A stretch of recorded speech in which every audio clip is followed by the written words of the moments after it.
para cazar a los fantasmas más esquivos del universo, como la materia oscura o los neutrinos, pues a veces la trampa perfecta no es una red de acero, sino un tanque lleno de un gas noble brillando en la oscuridad. Es una imagen súper poética, la verdad, pero bueno, también es la realidad literal y más puntera de la física de partículas ahora mismo.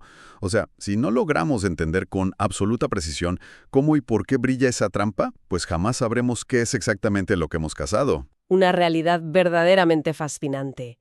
Y bueno, damos una cálida bienvenida a quienes nos acompañan hoy en un nuevo análisis profundo para desgranar a fondo los misterios de la ciencia moderna. Es un placer compartir este espacio con mentes curiosas dispuestas a adentrarse en lo desconocido. Totalmente, un placer estar aquí. Hoy tenemos entre manos un documento sumamente particular. Proviene de los investigadores de la Universidad de Coimbra y se titula Rendimiento de electroluminiscencia en criptón puro. Básicamente, vamos a investigar una hazaña técnica. O sea, cómo un grupo de científicos ha logrado medir la luz de uno de los gases más complejos de utilizar. Exacto, y no es moco de pavo, ¿eh? Para nada. Pero sobre todo vamos a plantear un debate crítico, porque queremos cuestionar si realmente vale la pena el esfuerzo titánico que exige este elemento, el criptón, frente a otras alternativas que son mucho más populares. Claro, y para que la audiencia entienda la magnitud de este debate, debemos enmarcar por qué es tan vital medir la luz en la física contemporánea. Fíjate que fenómenos como la materia oscura no se pueden observar directamente. Ya son invisibles. Eso es, pasan a través de la Tierra y a través de nosotros, constantemente. Solo podemos inferir su existencia cuando, de forma rarísima, interactúan con un material tangible, y ese material suele ser un gas noble. Ajá. Al ser impactado, el gas emite un destello de luz, un destello diminuto. Medir la cantidad exacta de esa luz, lo que denominamos el rendimiento de electroluminiscencia, es el cimiento absoluto sobre el cual se calibran los detectores gigantescos del futuro. O sea que no es un capricho de laboratorio. Para nada. No es un capricho técnico. Es literalmente la diferencia entre un descubrimiento histórico y el simple ruido de fondo. Vale. Pues vamos por partes, porque hay varias cosas que aclarar antes de entrar en los tubos y los láseres del laboratorio en Coimbra. A ver, el documento menciona que todo esto se utiliza en unas máquinas llamadas cámaras de proyección temporal ópticas, o TPCs por sus siglas en inglés, y que operan en doble fase o con gas a altísima presión. Sí, son unos mastodontes tecnológicos. Ya me imagino. Entiendo que estas cámaras buscan, pues eso, la oscilación de neutrinos, la famosa materia oscura y la desintegración beta doble. Suena todo a ciencia ficción de la buena, la verdad. Totalmente. Pero, claro, aquí hay un problema evidente que no podemos pasar por alto. El criptón natural contiene un isótopo específico, el criptón 85, y ese isótopo resulta que es radioactivo. Así es. Y bueno, no es un problema menor, precisamente. Es que es un problema gigantesco. O sea, estamos hablando de construir detectores supersensibles, enterrados bajo montañas, para huir de la radiación cósmica, buscando eventos que tal vez ocurran una vez al año. El silencio radiactivo aquí es vital. Claro, el silencio es oro. Entonces, introducir voluntariamente un gas que está emitiendo su propia radiación constantemente, pues parece pegarse un tiro en el pie. Yo, como escéptica, me pregunto, ¿por qué complicarnos la vida de esta manera con el criptón si ya tenemos xenón y argón? Ya, te entiendo. O sea, esos gases han sido estudiados hasta la saciedad, son los reyes de la industria y, vamos, no tienen este problema de radiactividad intrínseca tan grave. A ver, es una crítica totalmente lógica. De hecho, históricamente, esa radiactividad ha sido la barrera que mantuvo al criptón como el hermano menor, el menos estudiado de los gases nobles en este campo. Normal. Sin embargo, no podemos simplemente ignorar el criptón y quedarnos con el xenón, porque el criptón posee propiedades nucleares únicas, unas firmas que sencillamente no existen en ningún otro lugar de la tabla periódica. Espera, firmas únicas. ¿Qué puede hacer el criptón que no puede hacer el xenón puro? Pues a ver, el documento subraya dos fenómenos cruciales imposibles de replicar con otros gases. El primero es la captura doble de electrones en un isótopo específico, el criptón 78. Vale. Observar este fenómeno en detalle es supervital para probar los modelos de estructura nuclear actuales. Además, fíjate, podría darnos pistas definitivas sobre si el neutrino es su propia antipartícula, lo que en física se conoce como un fermión de Majorana. Madre mía, palabras mayores. Sí, sí.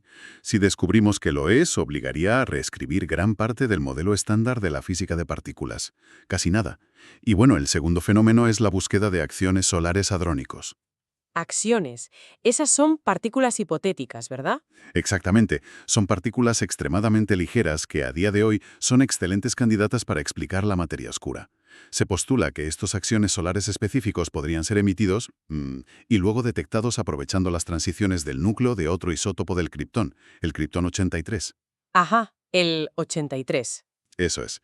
Y claro, el xenón, por mucho que brille de forma limpia y sea maravilloso, es prácticamente ciego a estos fenómenos porque sus núcleos no tienen esa misma configuración energética. De acuerdo, entiendo la teoría. O sea, quieren usar isótopos muy específicos, el 78 y el 83, para buscar física nueva. Pero, a ver, mi duda persiste en la práctica. Dispara. Todo eso está flotando en una sopa llena del radiactivo criptón 85. Entonces, ¿de qué nos sirve tener esos isótopos útiles si el ruido de fondo va a enmascarar cualquier destello sutil? Yo sigo viendo un esfuerzo desproporcionado, la verdad. Ya, y lo sería, te doy la razón. Lo sería si no fuera por los avances bestiales en la técnica moderna de enriquecimiento isotópico. Ah, vale. O sea que lo limpian. Exacto. Hoy en día la purificación ya es una tecnología madura y, bueno, ha dejado de tener un coste prohibitivo. Se puede literalmente centrifugar y filtrar el gas de forma masiva para aislar el criptón 78 o el 83. ¡Qué barbaridad! Así es. Y con eso reducen la presencia del radioactivo criptón 85 a niveles ínfimos, niveles que los detectores modernos sí pueden tolerar perfectamente. Así que el esfuerzo colosal de aislar y purificar el criptón está plenamente justificado por la nueva ventana al universo que nos ofrece. Vale, pues te lo compro. Acepto que el premio es demasiado jugoso como para dejarlo escapar y que la tecnología actual, bueno, nos permite limpiar el gas. Pero, oye, una vez que tenemos ese criptón puro, surge otra barrera inmensa. A ver, ¿Cómo mides la luz de algo tan tenue sin volverte loco? Entiendo que en Coimbra montaron un aparato bastante complejo, un contador proporcional de centelleo gaseoso. eso es. Un GPSC, por sus siglas en inglés. Y te digo que es una maravilla de la ingeniería. Para observar cómo responde el gas, primero necesitan provocar una reacción. Claro, no van a quedarse ahí sentados esperando. Exacto. No esperan a que pase la materia oscura por casualidad, sino que generan el destello ellos mismos. Y para eso utilizan rayos X de 5,9 kiloelectronvoltios provenientes de una pequeña fuente radiactiva muy controlada de hierro 55. He leído en el estudio que añadieron un filtro de cromo a esa fuente de hierro. Y me pregunto, ¿por qué complicar el montaje con más metales? Buena pregunta. Pues porque en la ciencia de alta precisión, la pureza de la señal lo es absolutamente todo. El hierro 55 emite principalmente rayos X a esos 5,9 kiloelectronvoltios. Pero, y aquí está el problema, como subproducto también genera una pequeña línea de rayos X secundarios de 6,4 kiloelectronvoltios. Ah, claro, contaminación. Exacto, provenientes del manganeso. Si entran ambas energías al gas a la vez, los datos serían un caos total. El filtro de cromo tiene la propiedad superespecífica de absorber esa línea secundaria del manganeso. ¡Ostras, qué elegante! Sí, asegura que solo entran proyectiles de energía idéntica y limpia al tanque de criptón. Desde luego, esa atención al detalle inicial ya dice mucho del rigor del estudio de Coimbra. Y, bueno, una vez que ese rayo X tan limpio entra en el tanque, que por cierto el documento dice que está a una presión de poco más de un bar, la física empieza a suceder. Efectivamente, ahí empieza la magia. Entra en lo que llaman la región de absorción, choca contra un átomo de criptón y le arranca un electrón, lo que llaman el electrón primario. Y leyendo esto se me viene a la mente una analogía que creo que puede servir. A ver, cuéntame. Si entiendo bien cómo funciona este campo eléctrico del que hablan, es, digamos, como una máquina de pinball. El rayo X funciona como ese tirador mecánico que lanza la bola al juego y la bola sería este electrón primario. Oye, pues es una analogía excelente, me encanta. Y mira, para que esa bola se mueva con propósito por la mesa, el detector aplica un campo eléctrico débil que guía suavemente al electrón hacia abajo, Ajá. haciéndolo atravesar unas finísimas mallas de acero inoxidable. Y al cruzar esa malla, la bola entra en lo que el estudio llama la región de centelleo. Aquí entiendo que la mesa de pinball está mucho más inclinada. O sea, el campo eléctrico es intenso, lo que acelera la bola drásticamente, ¿no? Exacto. El electrón adquiere tanta energía cinética por ese empuje eléctrico brutal que cuando choca contra los átomos de kriptón circundantes, los excita. Vale, o sea, los átomos de kriptón vendrían a ser los bumpers, esos elementos circulares del pinball contra los que la bola rebota sin parar. Justo eso. Y esto creo que es fundamental. La bola va tan rápido que golpea los bumpers y los excita, haciendo que la máquina parpadee con destellos ultravioleta, pero, y corrígeme si me equivoco aquí, no va tan exageradamente rápido como para romper esos bumpers y arrancar nuevos electrones. Chapó. Esa es la distinción vital de todo el experimento. El campo eléctrico se mantiene rigurosamente por encima del umbral de excitación para producir luz, pero por debajo del umbral de ionización. Claro, porque si ioniza, la liamos. Totalmente. Si empezara a ionizar, crearías una avalancha de electrones nuevos, perderías la cuenta original y la medición pura de electroluminiscencia se arruinaría por completo. ¡Qué equilibrio más delicado! Madre mía.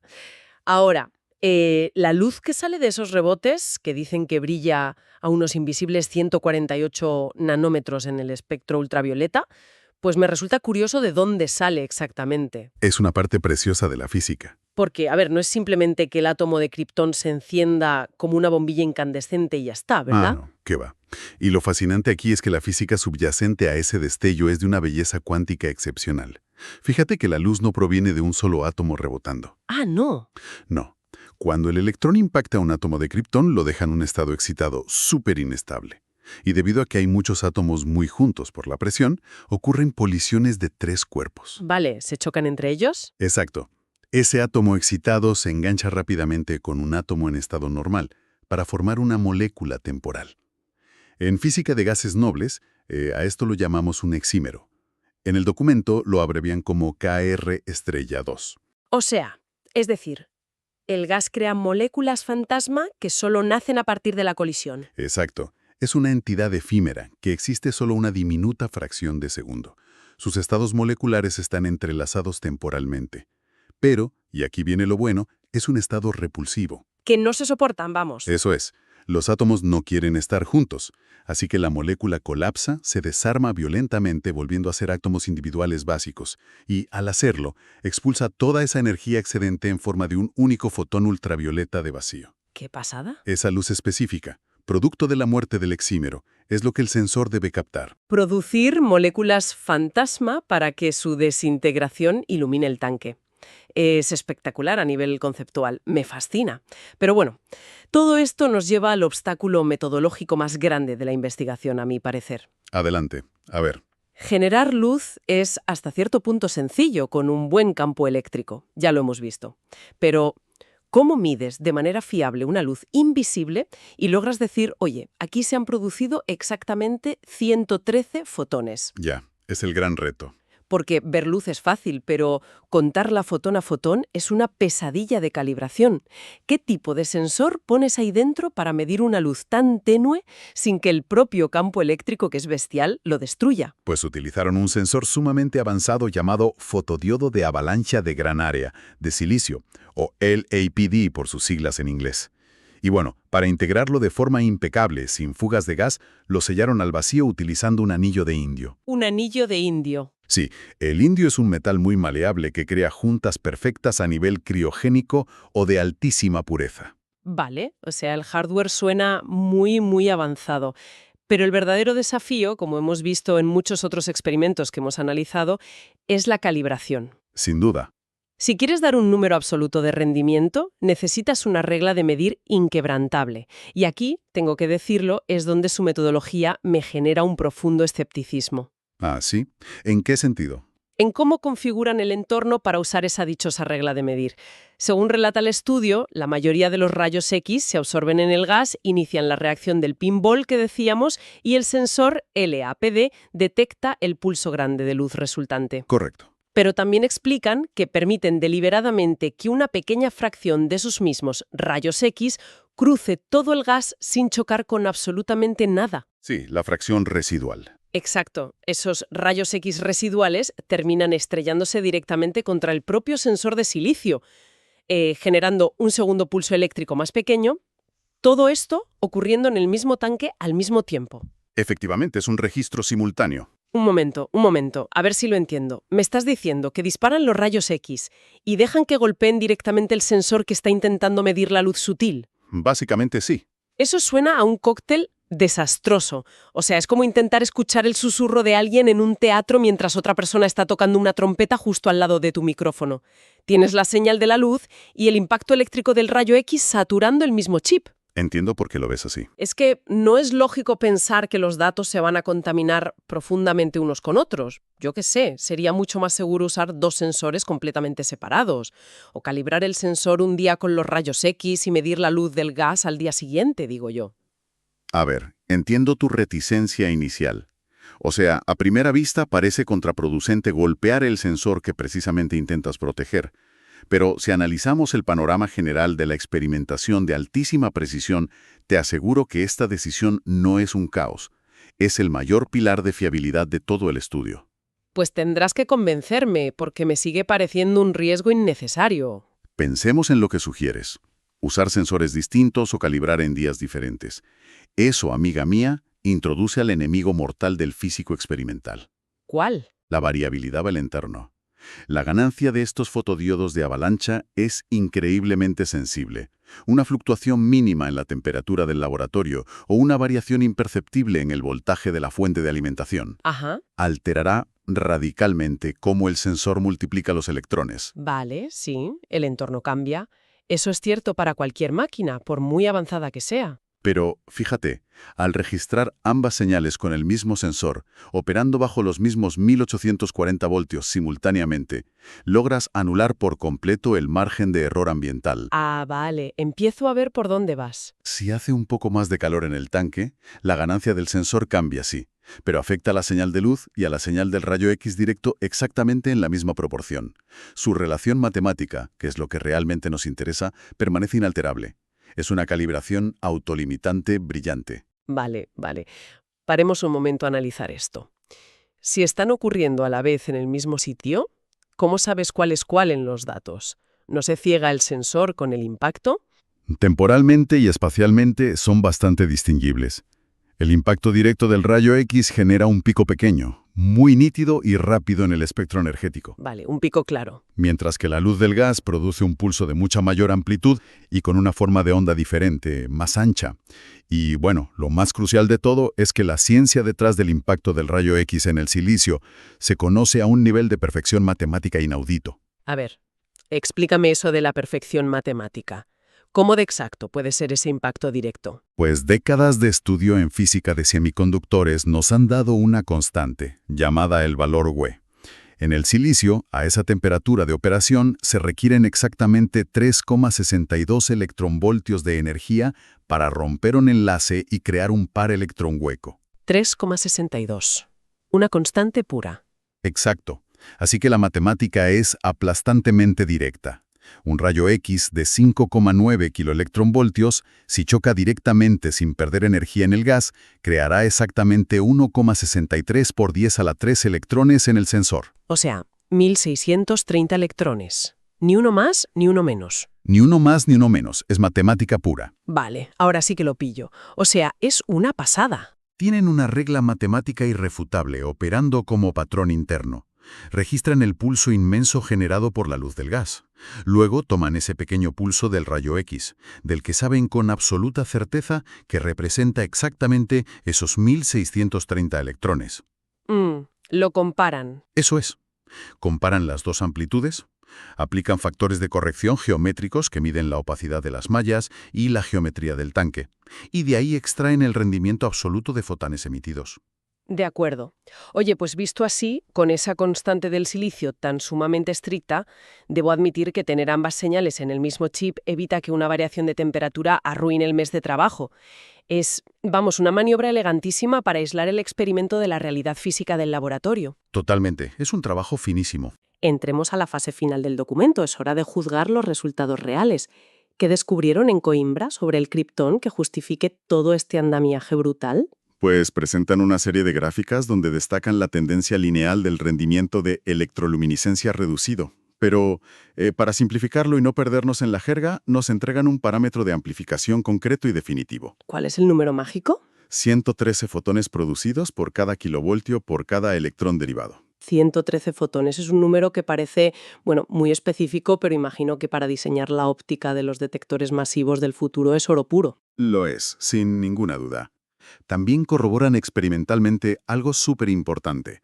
Verifican que el umbral de excitación, el momento exacto en el que la bola de pinball tiene energía suficiente para empezar a generar destellos en el gas, se sitúa en 2,7 Townsend. Townsend. Me he topado con ese término en el documento, pero confieso que no es algo muy de andar por casa. ¿Qué mide exactamente un Townsend en este contexto? Es un concepto muy visual. Imaginemos que el electrón corre por un pasillo. El campo eléctrico es la fuerza que le empuja por la espalda, para que corra. Vale, el empuje. Y la presión del gas representa la cantidad de obstáculos o de átomos que hay en ese pasillo frenándolo. Pues el Townsend es la unidad que mide exactamente esa relación. O sea, cuánta fuerza de empuje hay en comparación con la densidad del gas. Ah, muy claro. Alcanzar los 2,7 Townsend confirma que el experimento operaba bajo los márgenes teóricos correctos para empezar a ver luz sin crear un caos. Entendido. La relación empuje contra resistencia. Pero, aquí es donde tengo que volver a sacar mi lado crítico, porque en el documento hacen una comparación directa de eficiencia con otros gases nobles. Y te digo la verdad, los números me dejan bastante fría. A ver, cuéntame. Afirman que el kripton rinde aproximadamente un 140% frente al argón. Eso está muy bien, pero al compararlo con el gigante de la industria, resulta que el kripton solo rinde un 80% de la luz que te regala el xenón. Es un dato empírico, ¿sí? El xenón es indudablemente más brillante. Entonces, acompáñame en esta frustración. Hemos desarrollado sistemas de centrifugado carísimos para quitar isótopos radioactivos.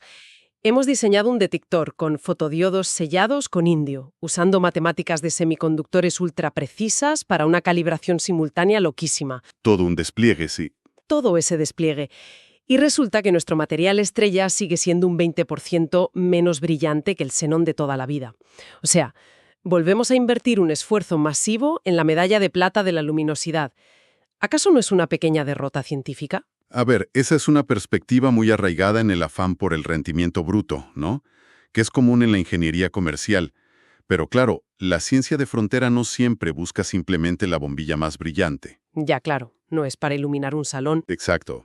Evaluar esto solo por la cantidad de luz sería como, no sé, como decir que un telescopio infrarrojo es un fracaso porque no capta los colores de la luz visible tan bien como la cámara de tu móvil. Vale, entiendo por dónde vas. Tienen propósitos completamente diferentes. Eso es. El objetivo de la investigación de Coimbra no era encontrar una forma mágica de destronar al xenón en luminosidad. Como establecimos al principio, el xenón no tiene el isótopo 78 para la desintegración beta-luble, ni el 83 para buscar acciones. Claro, de nada sirve mucha luz si no ves lo que buscas. Exactamente. De nada sirve que el xenón brille un 20% más fuerte si está completamente ciego ante el fenómeno específico que el universo te está mandando. El verdadero triunfo del artículo no es ganar un concurso de brillo, es haber mapeado experimentalmente, con una precisión inaudita, el comportamiento del kriptón. Ajá, o sea que no ver la medida exacta. Eso es. Ahora, cuando se construya un detector masivo con kriptón enriquecido, los físicos no tendrán que adivinar cuántos fotones equivalen a la energía de una acción. Ya tienen el factor de conversión exacto, esos 113 fotones. De acuerdo, lo veo claro. Es como tener un mapa topográfico milimétrico de un terreno muy escarpado. Puede que el terreno no sea el más fácil de caminar o el más bonito, pero si es el único lugar donde crece la flor que buscas, pues más te vale tener un buen mapa. Es una analogía perfecta. Y para afianzar esa idea del mapa que dices, hay un descubrimiento final en la sección de resultados que es absolutamente trascendental. Y que por sí solo, fíjate, valida todo el proyecto empírico. ¿Cuál es? Se trata de la profunda discrepancia que encontraron en el umbral de ionización del kriptón. Ah, ¿sí? ¿Lo leí? el momento en el que el campo eléctrico se vuelve demasiado violento. Ese punto donde la bola de pinball, el electrón, va tan increíblemente rápido que ya no solo roza y excita los átomos de kriptón para generar luz, sino que los impacta con fuerza destructiva. Y los rompe. Claro, rompiéndolos y creando nuevos electrones en cadena. Correcto. Ese proceso desvirtúa por completo la medición pura y lineal de la luz. Encontrar ese límite de velocidad, digamos, es fundamental de cara a la seguridad y precisión de los aparatos. Lógico. Durante años, ante la falta de datos físicos como estos, la comunidad científica internacional dependió de simulaciones informáticas supercomplejas, modelos de Monte Carlo, para intentar adivinar a qué nivel de Townsend se rompía el gas. Y el documento menciona que había un choque tremendo entre simuladores, ¿verdad? Así es. Mencionan una simulación antigua liderada por Díaz y sus colaboradores y un paquete de software mucho más reciente y moderno elaborado por Oliveira y su equipo. Lo que hizo este experimento físico en Coimbra fue, básicamente, encender la máquina y ver qué dictaba la realidad natural. ¿Y qué dictó la realidad? Pues el experimento demostró empíricamente que la ionización real comienza exactamente a los 13,5 Townsend. Y ese 13,5 Townsend supongo que no cuadraba con las predicciones, ¿no? En absoluto, ni por asomo. Resultó ser un valor mayor que el que dictaba la simulación informática antigua, pero, y aquí está el peligro, significativamente menor que lo que predecía el modelo informático moderno de Oliveira. ¡Ostras! Las computadoras, con todo su poder de cálculo, estaban sencillamente equivocadas. Menuda bofetada de realidad a la física puramente teórica y computacional, la verdad. Es un recordatorio fascinante de que no puedes simplemente programar la naturaleza en un ordenador, pulsar Enter y asumir que ya has descifrado las leyes del universo. Es una bofetada vital y salvadora, te diré. Pensemos en las implicaciones reales de esto.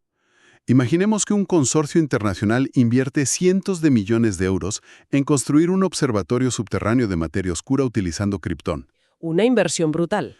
Si hubieran basado sus protocolos operativos ciegamente en las simulaciones recientes de Oliveira, creyendo que el umbral de seguridad era más alto... Claro, pensando que estaban en terreno seguro. Exacto. Habrían operado los voltajes por encima de esos 13,5 Townsend, y al hacerlo, el detector habría comenzado a multiplicar carga de forma invisible y totalmente descontrolada. ¡Qué desastre! Se enfrentarían al riesgo de quemar componentes ultrasensibles, o peor aún, generarían un ruido de fondo que crearía falsos positivos masivos, arruinando, tal vez, una década entera de recopilación de datos de todo un equipo. ¡Qué barbaridad!